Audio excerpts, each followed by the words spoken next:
The gunshot wound beneath Thomas Outlaw's shirt had been festering for 3 weeks when Katherine Olsen found him slumped against the water trough outside her father's general store in Hawthorne, Nevada, on a blazing afternoon in July 1882. She had been carrying a crate of canned peaches from the back room when she spotted the tall cowboy wavering on his feet, his sun-bronzed face drained to the color of ash, his knuckles white where they gripped the trough's weathered edge. "Sir, are you unwell?" Katherine set down the crate and approached cautiously, mindful that strange men in this silver mining town could be dangerous as often as they were decent. Thomas turned his head slowly, and she saw the pain etched deep in the lines around his hazel eyes. Sweat beaded his forehead despite the dry heat, and his breathing came shallow and quick. "Just need some water, miss. I will be on my way." But when he tried to straighten, his legs buckled. Katherine lunged forward, catching his arm as he sagged against the trough. Up close, she could smell the sickness on him, that sour, sweet scent of infection that she had learned to recognize when nursing her mother through pneumonia 2 winters past. "You are burning with fever," she said firmly. "You need a doctor." "No doctor." His voice came out harsh, almost desperate. "Just water." Katherine looked up and down the dusty street. Her father had gone to Carson City for supplies and would not return until tomorrow. The nearest neighbor was Mrs. Henderson, who would probably call for the sheriff before offering any help to a stranger. Katherine made a decision that would change the course of her life. "Can you walk if I help you? Our living quarters are behind the store." Thomas opened his mouth, likely to refuse, but another wave of dizziness seemed to wash over him. He nodded once, a tight jerk of his chin. Getting him through the store and into the small parlor behind it took all of Katherine's strength. At 22 years old, she was not a delicate woman, her frame sturdy from years of hauling inventory and helping run the store. But Thomas stood over 6 feet tall and was built like the working cowboy he appeared to be. They made it to the settee before he collapsed onto it, his head falling back against the cushion. Katherine hurried to fetch water and clean cloths. When she returned, Thomas had his eyes closed, his chest rising and falling in that same shallow rhythm. She knelt beside him and pressed a damp cloth to his forehead. "Sir, I need to see where you are hurt." His eyes opened, focusing on her with difficulty. "I am fine." "You are clearly not fine. You have a fever, and unless you tell me where you are injured, I cannot help you." Did not ask for help. Katherine felt a spark of irritation. "Well, you are getting it anyway. Now is it your leg, your arm?" Thomas stared at her for a long moment, and she saw the war playing out behind his eyes. Pride battled with pain, stubbornness with the desperate need for help. Finally, he reached up with a trembling hand and touched his left side, just below his ribs. "There." Katherine nodded and stood. "I need to remove your shirt." His hand shot out, catching her wrist. The grip was weak but insistent. "No." "Sir, if you have a wound that is infected, it will kill you. Pride is not worth your life. You do not understand. Then help me understand, but do it quickly, because you are running out of time." Thomas released her wrist and turned his face away. Katherine could see the muscles in his jaw working, the tendons standing out in his neck. She waited, letting him come to his own decision, though every instinct screamed at her to simply take matters into her own hands. "I got shot 3 weeks back," he said finally, his voice low. "Outside of Austin. The man who shot me is looking for me. If anyone knows I am hurt, they will know I could not have gotten far." "Who shot you?" "A man named Victor Strand. I saw him kill a rancher over a water dispute, and he knows I can testify against him. He has been tracking me since." Katherine absorbed this information. She had heard the name Strand mentioned in town, always in hushed tones, always with a hint of fear. He was a gunfighter with a reputation for cruelty and a network of associates throughout Nevada and California. "If the wound is infected, you will die anyway," she said practically. "At least let me try to save your life." Thomas looked back at her, and she saw the moment he surrendered. The fight went out of his shoulders, and he nodded.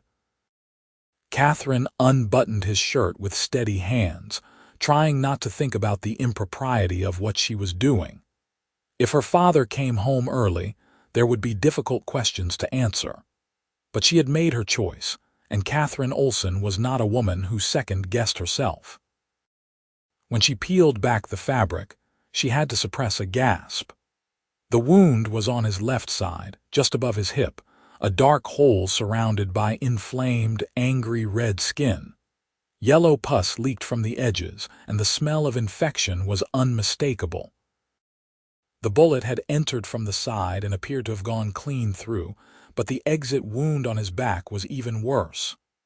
"Why did you not see a doctor?" she demanded, reaching for her supplies. "Could not risk it. Strand has people in every town." "So you just rode around letting this wound fester? That is the most foolish thing I have ever heard." Despite his pain, Thomas managed something that might have been a smile. "Reckon it is." Katherine set to work. She had no formal medical training, but she had helped Dr. Morrison and Hawthorne on several occasions, particularly during the scarlet fever outbreak the previous year. She knew that infection needed to be drained and cleaned, that heat and poultices could draw out poison, that willow bark tea could reduce fever. She heated water on the stove and prepared a clean bowl. When she returned, Thomas was watching her with wary eyes. "This is going to hurt," she warned. "I figured." Katherine soaked a cloth in the hot water and pressed it against the wound. Thomas went rigid, his hands fisting in the settee cushions, but he made no sound. She worked methodically, cleaning away the pus and dried blood, draining the infection as best she could. Thomas endured it all in silence, though she could see the pain written across every feature of his face. When she had cleaned the wound as thoroughly as possible, she made a poultice from bread and milk, adding a bit of carbolic acid from her father's medical supplies. She packed the poultice against the wound and bound it with clean bandages, wrapping them around Thomas's torso. Her hands shook slightly as she worked, and she could not tell if it was from the tension of the task or from the awareness of his bare skin beneath her fingers, the hard planes of muscle, the heat radiating from his fever-flushed body. "There," she said, tying off the bandage. "You need to rest now. I will make you some willow bark tea for the fever." Thomas caught her hand again, this time his grip even weaker than before. "Why are you helping me?" Katherine looked down at him, at this stranger who had stumbled into her life carrying violence and danger in his wake. She should be afraid. She should send him away. Instead, she found herself answering honestly, "Because everyone deserves help when they need it."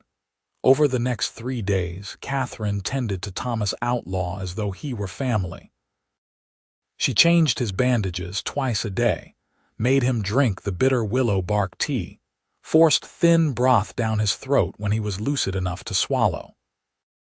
The fever raged, and there were hours when she was certain she would lose him, when his skin burned so hot she feared for his brain, when he thrashed and called out names she did not recognize. During those long hours, she learned things about him in fragments. He was 28 years old. He worked as a ranch hand and horsebreaker. His parents had died when he was young, killed in a Comanche raid in Texas. He had a younger sister somewhere in California, married to a shopkeeper. He had never killed a man, though he had come close twice.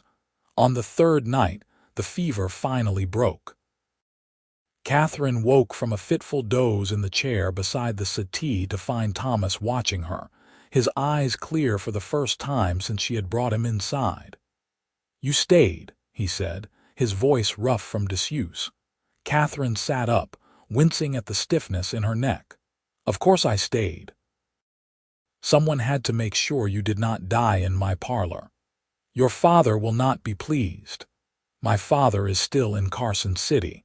There were complications with his supply order. He sent a telegram yesterday saying he would be delayed another week. Thomas processed this. So you have been alone here, tending to me. I run the store during the day. Mrs. Henderson from down the street has been helping. She thinks you are my cousin from Sacramento. A genuine smile crossed Thomas's face, and Katherine was struck by how it transformed him. The hard lines of pain and weariness softened, revealing a handsomeness she had not fully appreciated before. Your cousin. I could not very well tell her the truth.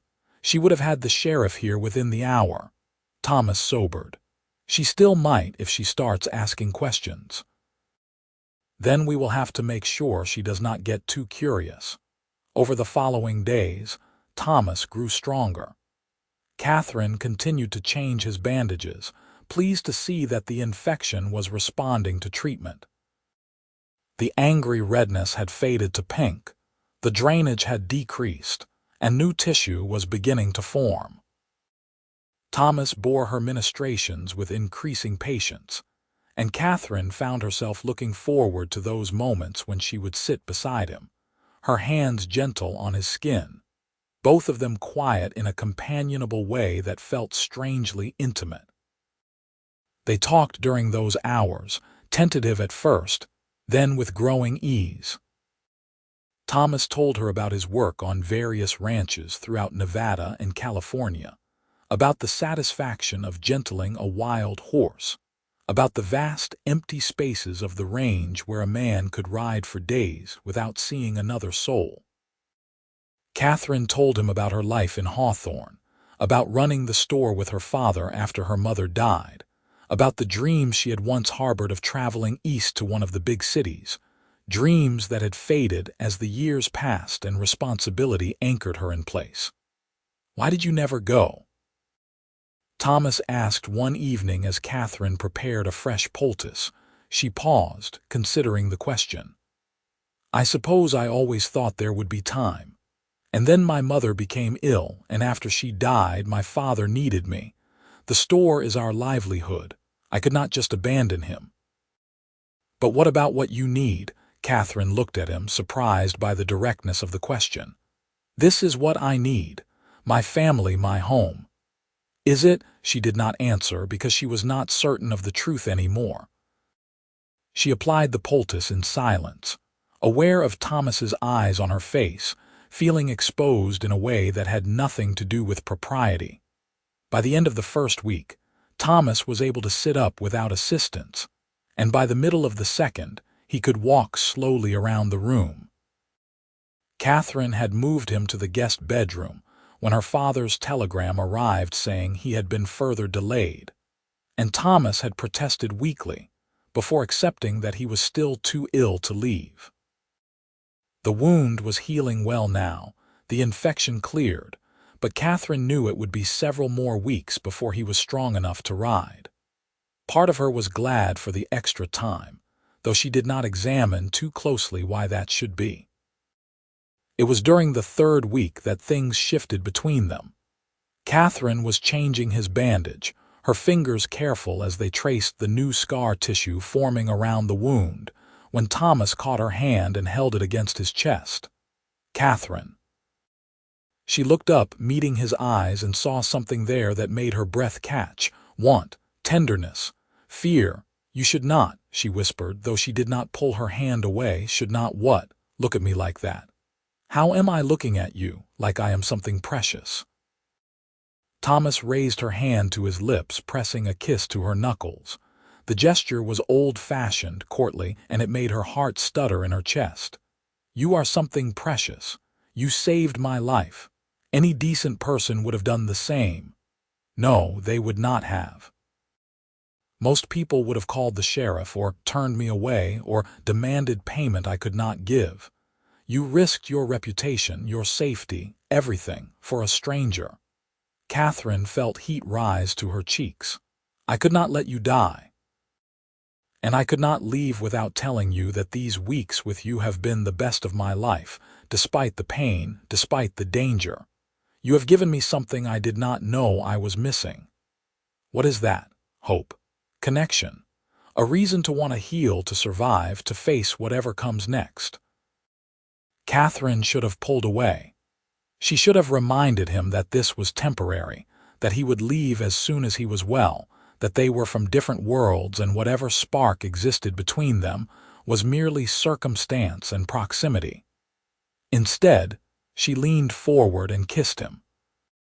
Thomas went still for a heartbeat.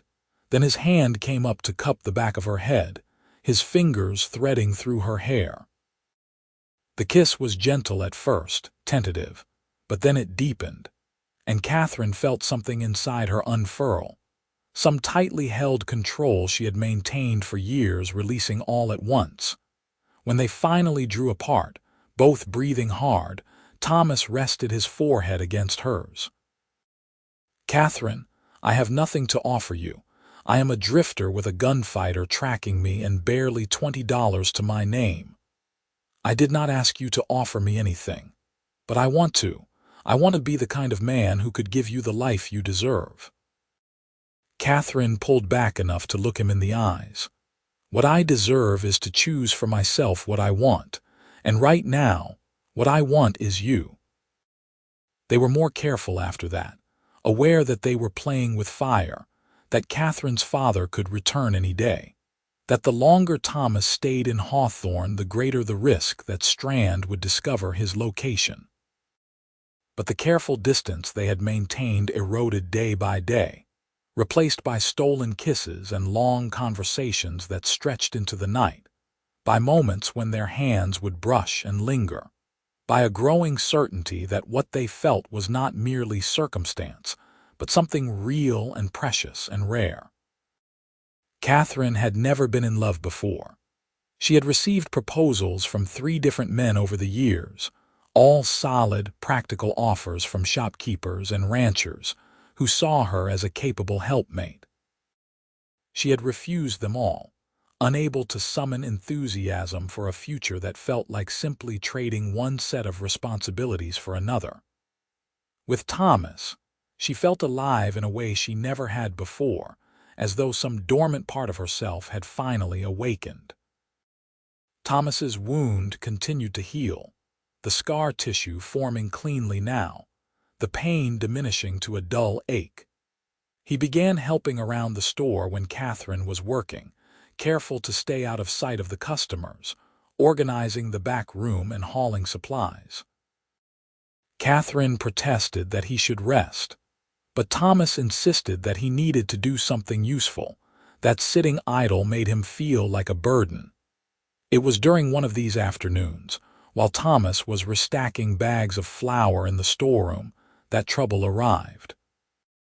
Katherine was helping a customer select fabric when the door opened, and 3 men walked in. She glanced up with her habitual welcoming smile, then felt it freeze on her face. The man in the center was tall and lean, dressed in black from his hat to his boots, with pale eyes that reminded her of a snake. The 2 men flanking him were clearly hired muscle, thick-shouldered and mean-looking. "Afternoon, miss," the man in black said, his voice smooth as silk. "I am looking for someone. A cowboy, tall, brown hair, probably injured.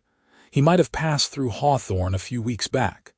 Katherine's heart hammered against her ribs, but she kept her expression pleasant and blank. "I have not seen anyone matching that description. Hawthorne gets a lot of drifters passing through with the mines nearby." The man studied her for a long moment, and Katherine felt stripped bare under that cold gaze. "You are certain? There might be a reward for information." "I am certain. But if I do see anyone matching that description, where should I direct them?" "That will not be necessary. I will be staying at the hotel for a few days, asking around. Name's Victor Strand if you happen to remember anything useful." Katherine nodded, hoping her fear did not show. "I will keep that in mind." Strand tipped his hat and left, his men following.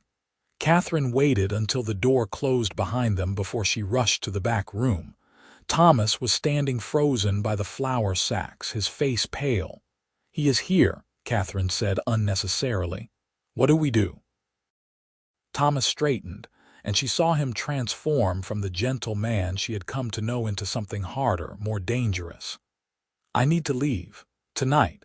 If he starts asking detailed questions, someone will remember seeing you help a sick man into the store."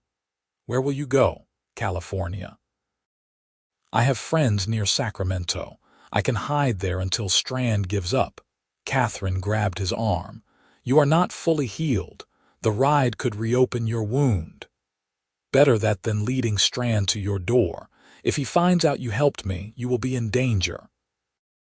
Katherine opened her mouth to argue, but she saw the determination in Thomas's face and knew that argument was futile. Instead, she nodded. "Then we need to prepare. You will need supplies, a good horse, money." "Katherine, I cannot take your money." "Yes, you can and you will. Consider it payment for all the work you did around the store." That night, after the store closed and darkness fell over Hawthorne, Katherine helped Thomas prepare for his departure. She packed food and medical supplies into saddlebags, added ammunition for his revolver, and pressed $60 into his hand despite his protests. She sold him her father's second-best horse for $1, which Thomas accepted only when she pointed out that selling the horse legitimately would provide cover if anyone asked questions. They stood together in the stable behind the store, the horse saddled and ready, both reluctant to say goodbye. "Come with me," Thomas said suddenly. Katherine stared at him. "What? Come with me to California? We can start fresh somewhere. Strand will never find us." "Thomas, I cannot just leave. My father, the store." "Your father will understand. Write him a letter. He can sell the store or hire help." "Katherine, I know I have no right to ask this, but I am asking anyway. I love you.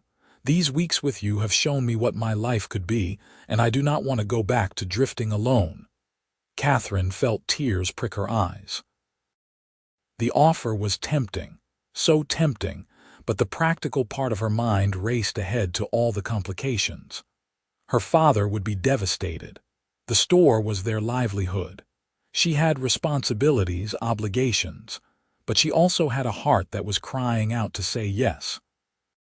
"I need time to think," she said finally. "This is too big a decision to make in one night." Thomas nodded, though disappointment flickered across his face. "I understand. But Katherine, if you decide to come, meet me in Carson City in 2 weeks. There is a boarding house on 3rd Street run by a woman named Mrs. Palmer. I will wait there for as long as I can." He pulled her close, kissing her with a desperation that spoke of all the things left unsaid between them. Katherine kissed him back, trying to memorize the feel of his arms around her, the taste of his lips, the sound of his breathing. "Be safe," she whispered when they finally parted. "I will, I promise." She watched him ride away into the darkness, her heart breaking with every hoofbeat that carried him farther from her. When she could no longer see him, she went back inside and sat in the parlor where she had first tended him, and let herself cry. The next 2 weeks were the longest of Katherine's life. Her father returned from Carson City, full of apologies for the delay and news about the supply problems that had kept him away. Katherine smiled and nodded and said all the right things while her mind churned with Thomas's offer. She tried to imagine leaving Hawthorne, leaving her father, stepping into an uncertain future with a man she had known for only a handful of weeks. It was madness. It was irresponsible. It was everything her practical, steady nature revolted against. It was also the only thing she wanted. Victor Strand and his men stayed in Hawthorne for 5 days, asking questions and making inquiries. Katherine endured several more visits from Strand himself, always with that cold, assessing gaze, always probing for weaknesses. She maintained her story that she had seen nothing, and eventually Strand moved on, heading north toward Reno. On the 13th day after Thomas left, Katherine made her decision. She wrote a long letter to her father, explaining everything, apologizing for the disruption, but asking him to understand that she had to follow her heart. She arranged for Mrs. Henderson's nephew, a capable young man looking for work, to help run the store. She packed a small trunk with her most essential belongings and her mother's jewelry. On the morning of the 14th day, she boarded the stage to Carson City. The journey took most of the day, and Katherine spent it alternately excited and terrified. What if Thomas had already left? What if he had changed his mind? What if this whole thing was a terrible mistake?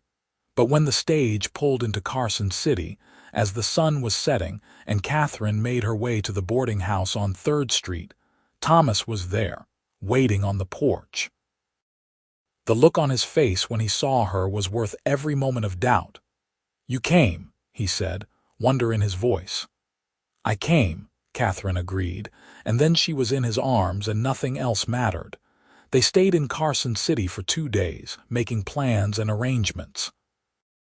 Thomas had work lined up at a horse ranch outside Sacramento, and the rancher was willing to provide a small cabin for married couples. They were wed by a judge in Carson City, a simple ceremony with Mrs. Palmer and her husband as witnesses, and Katherine became Katherine Outlaw in a plain ceremony that nevertheless felt more meaningful than any elaborate affair could have been. The journey to California took a week, traveling by stage and then by horse. Katherine saw landscapes she had only read about in books, crossed mountains and valleys, watched the desert give way to greener country.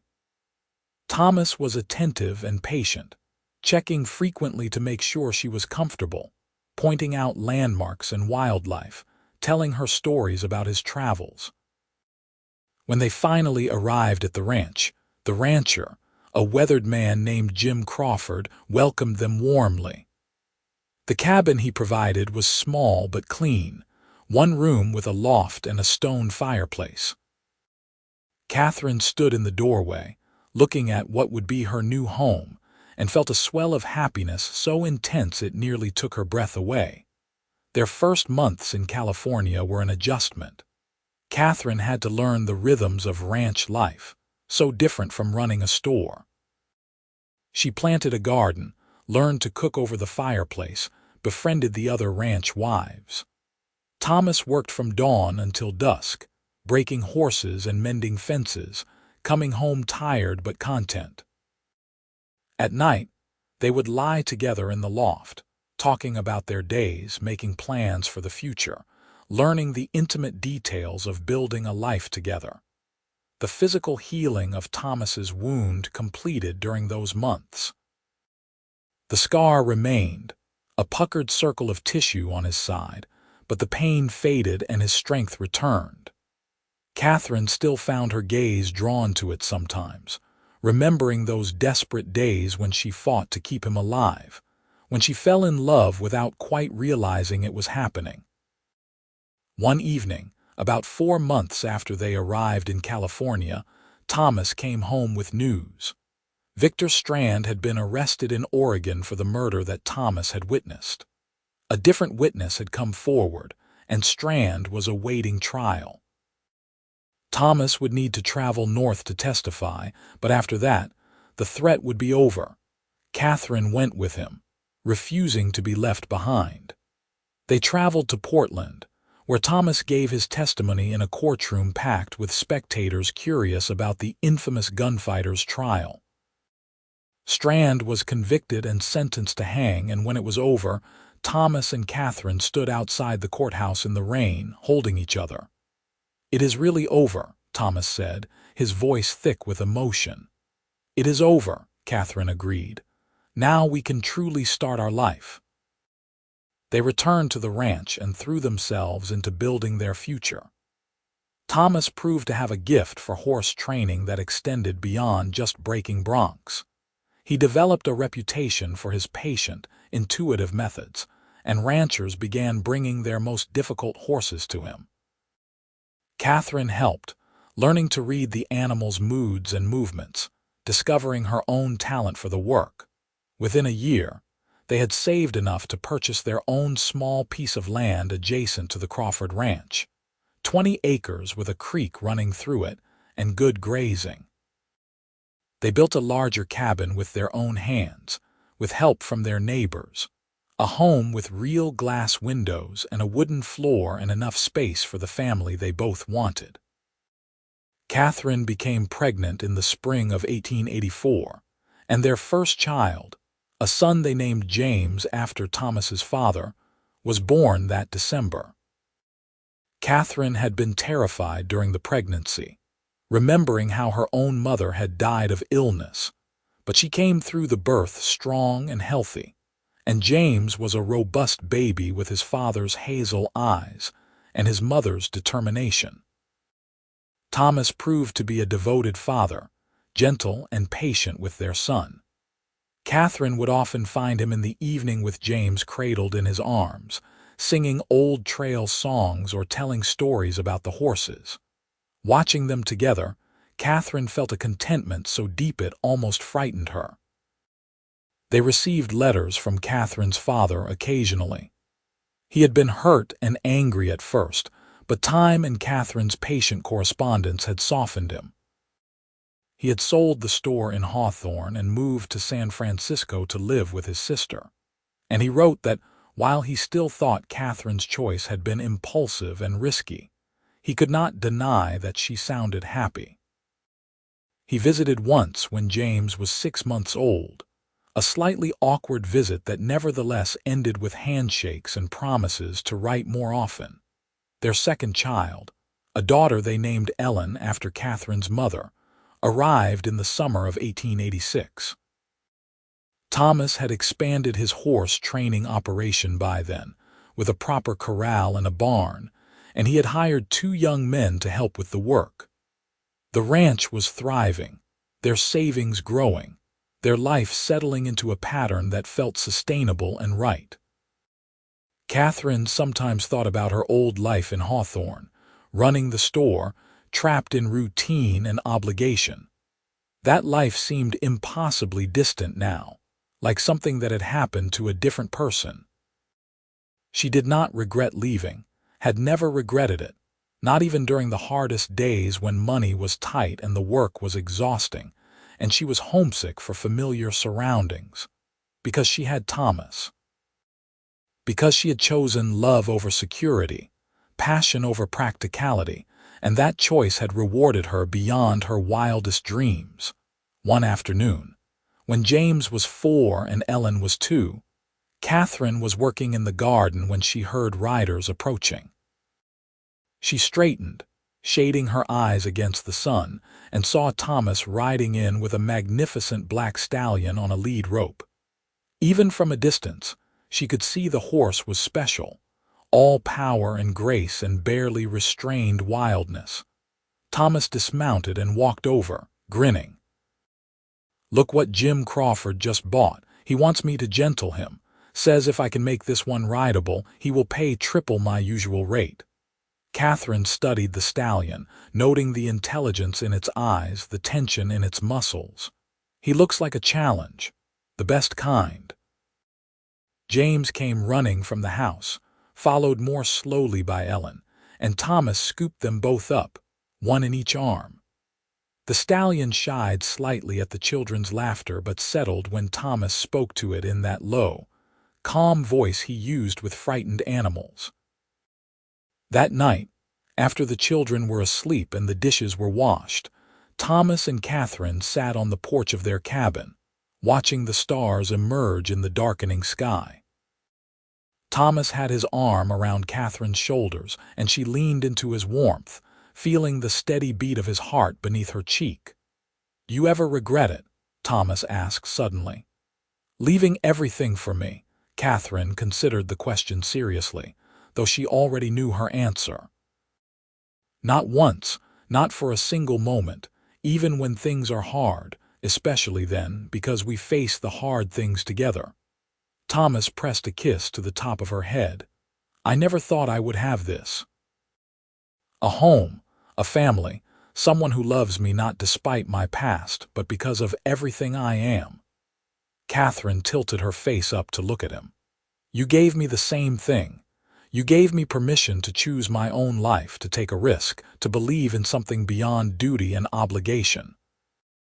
You saved my life that day in Hawthorne.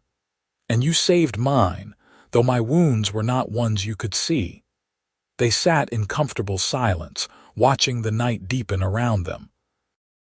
Katherine thought about that day 4 years ago when she had found Thomas slumped against the water trough, how she had made a split-second decision to help a stranger, how that decision had led to this moment, this life, this profound and unexpected happiness. The festering wound beneath his shirt had been the beginning of everything.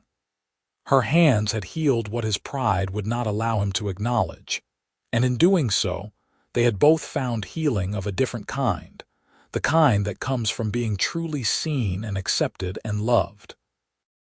The years continued to unfold, each one bringing its own challenges and joys. Their third child, another son they named William, was born in 1889.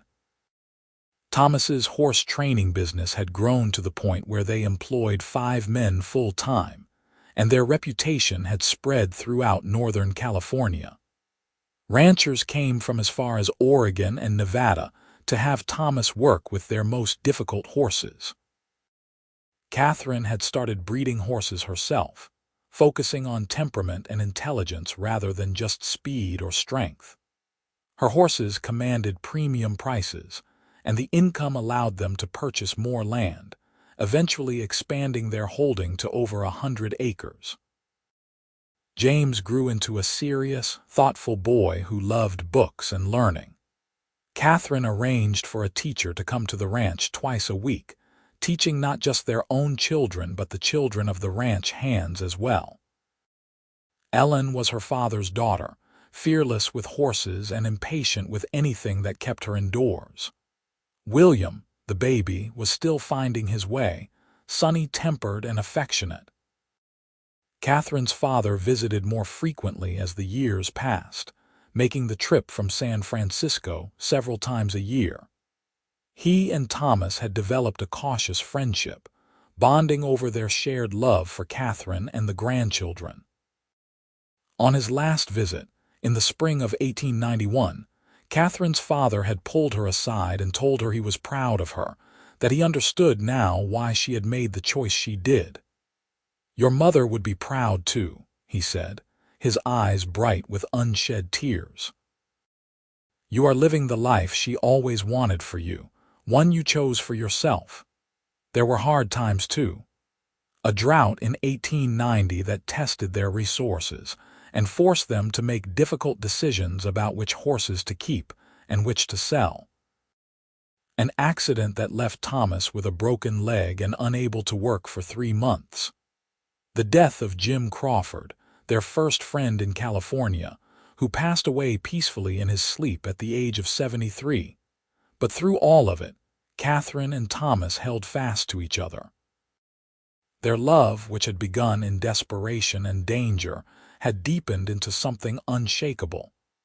They had built a life from nothing, created a family, established a business, become part of a community. They had proven that a split-second decision to help a wounded stranger could change the course of 2 lives in the most profound way imaginable. One evening in the summer of 1892, 10 years after that fateful day in Hawthorne, Katherine and Thomas sat on their porch watching their children play in the yard. James was 10 now, tall for his age and growing into his father's rangy build.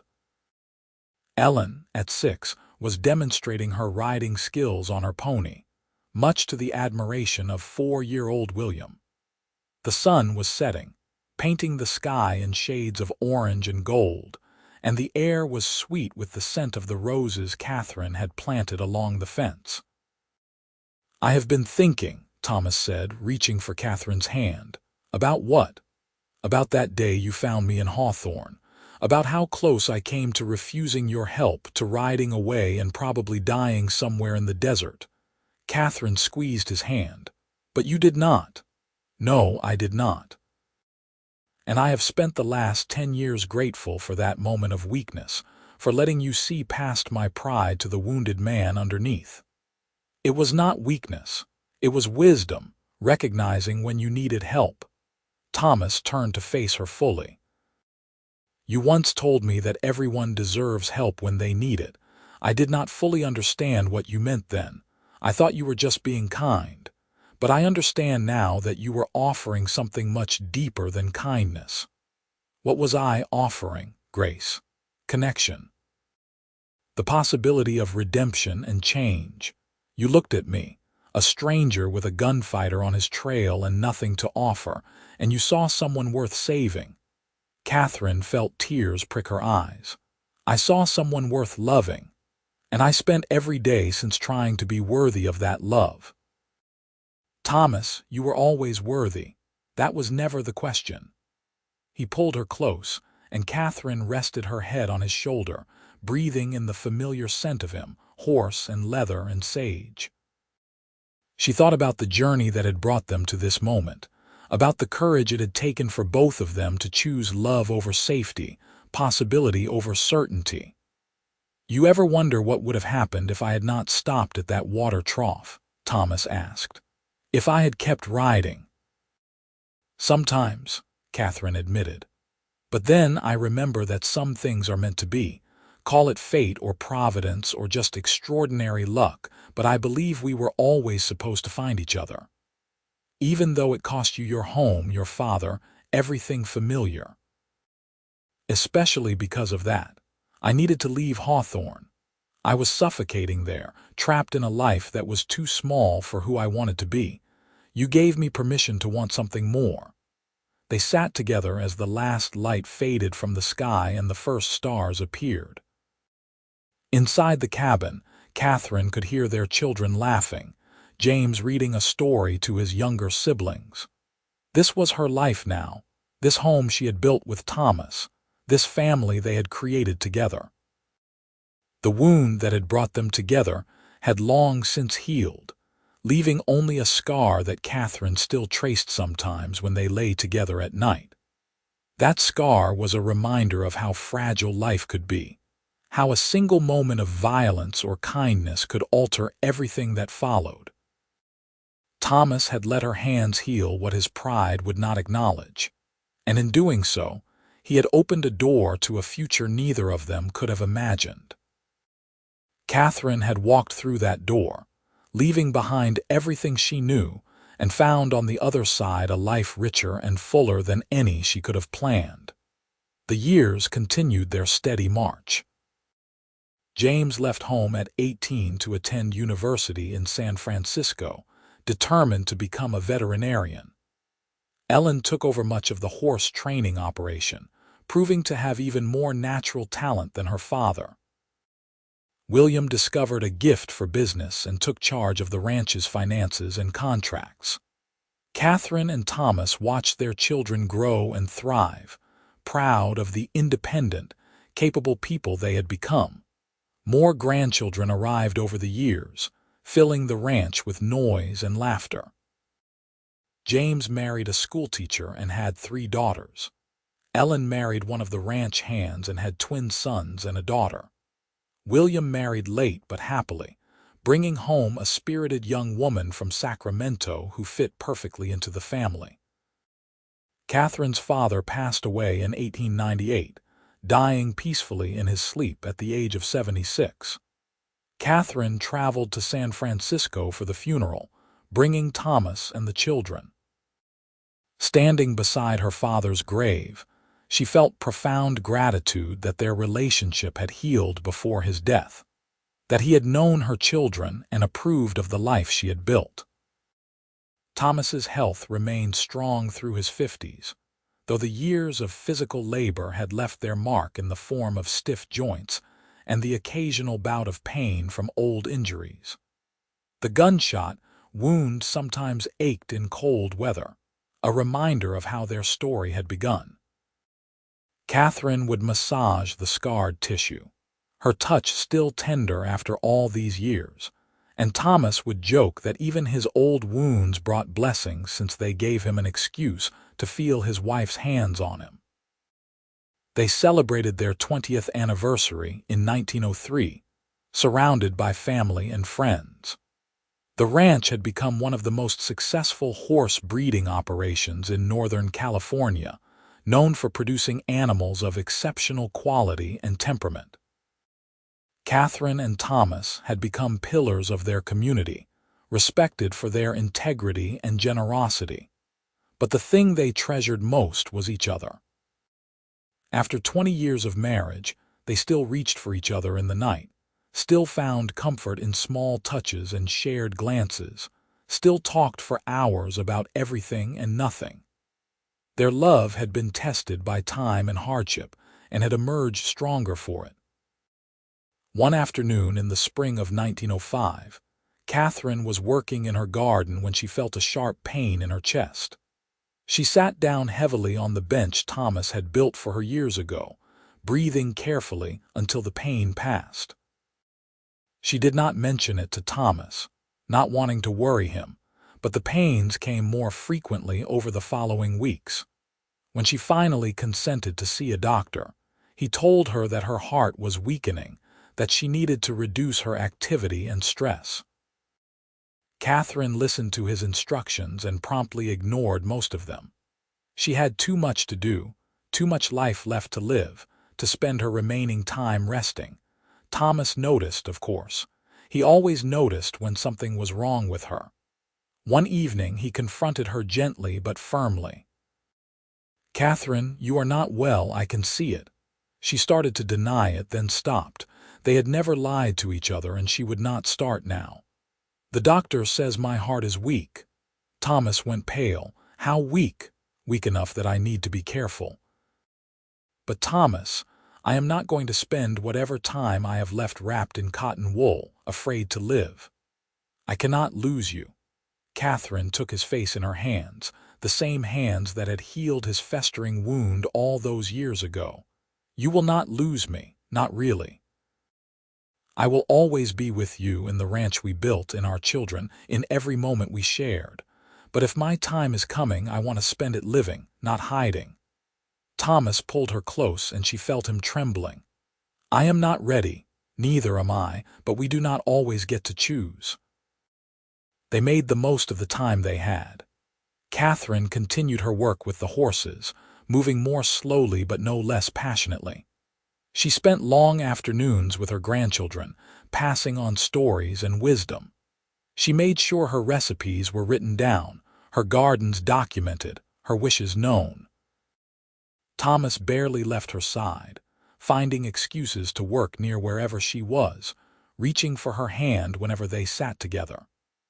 The children and grandchildren visited more often, sensing without being told that time was growing short. Katherine lived 2 more years, years filled with love and purpose and the quiet satisfaction of a life well lived. She was 65 years old when she died peacefully in her sleep on a warm summer night, Thomas's arms around her, her last words a whispered, "I love you." Thomas buried her on a hill overlooking the ranch, beneath an oak tree where they had often sat together watching the sunset. Her gravestone reads simply, "Katherine Olsen Outlaw, beloved wife, mother, and friend. She healed with her hands and her heart." Thomas lived another 8 years after Katherine's death, cared for by his children, still working with the horses when his body allowed it. He never remarried, telling anyone who asked that he had already had his great love, and once was more than most people ever got. He died in 1915 at the age of 61 and was buried beside Katherine beneath the oak tree. His children discovered a letter he had written years before, to be opened after his death. In it, he told the story of how he and Katherine had met, of the infected wound that had brought them together, of her courage in healing him despite the danger, of his courage in letting her. "I was a dying man when I stumbled into Hawthorne that day," he wrote. "Not just from the bullet wound, but from loneliness, from purposelessness, from a life spent drifting without anchor. Your mother saved me in every way a person can be saved. She gave me a reason to heal, to hope, to believe in something beyond mere survival. She let me be weak when I needed to be, and in accepting that weakness, I found true strength. We built a life together from nothing, from a chance meeting and a moment of grace. If I have any wisdom to pass on to you, my children, it is this. Be brave enough to accept help when you need it. Be generous enough to offer it when you can. And if you are blessed enough to find someone who sees you truly and loves you anyway, hold tight to them with everything you have. The love I shared with your mother was the greatest adventure of my life, and I have never regretted the path we chose together." The ranch continued for generations, passed down through the family, a testament to what Katherine and Thomas had built. Their grandchildren and great-grandchildren told the story of how it all began, of the wounded cowboy and the brave young woman who saved him, of the love that grew from tragedy and desperation into something enduring and true. And on summer evenings, when the light was just right, and the wind carried the scent of roses from Katherine's garden, people said you could sometimes see two figures sitting beneath the oak tree on the hill, holding hands and watching the sunset, together even in death as they had been in life. Their story became a legend in the family, a reminder that the greatest love stories often begin in the most unlikely ways, that courage comes in many forms, that pride can be a prison but grace can set you free. It was a story about wounds both visible and invisible, about the healing power of touch and trust, about two lonely people who found each other in the vast emptiness of the Old West and built a life that mattered. The old wound beneath Thomas's shirt had festered for 3 weeks before Katherine found it, but it took only moments for her to recognize that healing it meant saving not just a life but a soul. And in letting her hands heal what his pride would not acknowledge, Thomas had opened both their hearts to a love that transcended time, circumstance, and even death itself. It was a love story for the ages, born in blood and pain, and transformed through courage into something beautiful and lasting. It was proof that sometimes the best things in life come from the hardest moments, that grace can be found in unexpected places, and that opening your heart to another person, despite the risks and fears, is always worth the leap. Katherine and Thomas Outlaw had taken that leap together, and in doing so, they had created not just a family or a ranch or a legacy, but a testament to the enduring power of love to heal, to transform, and to redeem. Their story ended as all stories must, with death and parting, but it was not a sad ending because they had lived fully, loved deeply, and left behind something that would endure long after they were gone. And that, in the end, was all anyone could hope for: a life lived with purpose, a love that transcended circumstance, and the knowledge that when the final sunset came, they had not wasted a single precious moment they had been given. Katherine had found the old wound festering under Thomas's shirt, and in healing it, she had healed them both.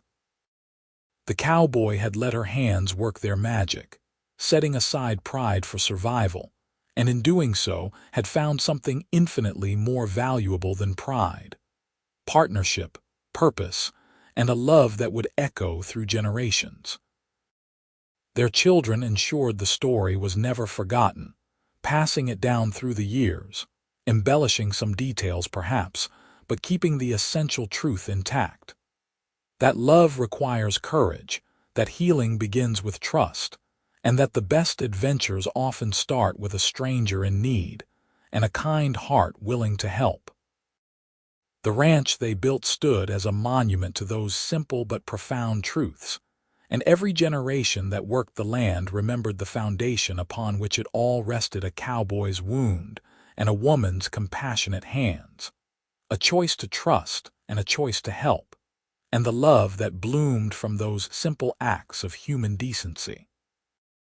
As the 20th century progressed and the Old West faded into history, the story of Katherine and Thomas Outlaw remained a touchstone for their descendants, a reminder of where they came from and the values that defined them. It was a story of the American frontier, of hardship and hope, of violence and healing, of the courage it takes to build something from nothing and the love that makes such building worthwhile. And though the world changed around them, though horses gave way to automobiles and ranches became suburbs and the Wild West became tame, the story endured because its truths were timeless. That pride is a poor companion when compared to love, that healing requires vulnerability, and that the best things in life often come from the most unexpected sources. Katherine had seen a man in need and responded with compassion. Thomas had set aside his pride and accepted help, and from those simple acts, a love story for the ages had been born, complete with all the drama and danger and ultimate triumph that any great romance requires. The end.